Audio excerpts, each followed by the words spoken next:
நீங்கள் என்ன பார்க்க போகிறோன்னா எங்கள் வீட்டில் பெரிய ட்ராகன் செடியை நிற்கிது. அதில் காய்ச்ச ட்ராகன் ஃப்ரூட்டை பறித்து எப்படி உள்ளே இருக்குது அப்படின்னு பார்ப்போம். எவ்வளோ பெருசாக காய்ச்சிருக்கு பார்த்தீங்களா? உங்கள் வீட்டில் இந்த மாதிரி இருக்கான்னு சொல்லுங்கள். எங்கள் வீட்டில் பெருசாக காடு போல் ட்ராகன் செடி இருக்குது. அதுவும் காய்க்கிறது எல்லாமே பெருசாக காய்க்கும். கடையில் விற்கிறது மாதிரி எவ்வளோ பெருசாக இருக்குது பார்த்தீங்களா? இதை கட் பண்ணி பார்ப்போம்.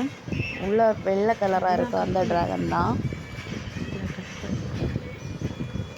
தோலை எடுத்து பார்த்தா உள்ள ஒயிட் கலரில் சூப்பராக இருக்குது.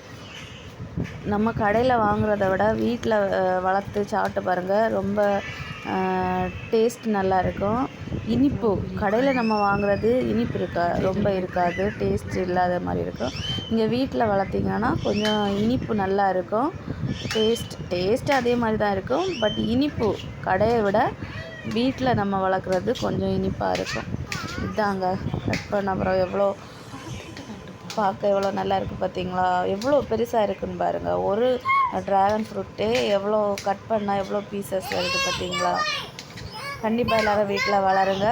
சூப்பராக வீட்டிலையே நம்ம சாப்பிட்லாம். பிடிச்சிருந்தால் லைக் பண்ணுங்கள், ஷேர் பண்ணுங்கள், சப்ஸ்கிரைப் பண்ணுங்கள். இதாங்க ட்ராகன் ஃப்ரூட்.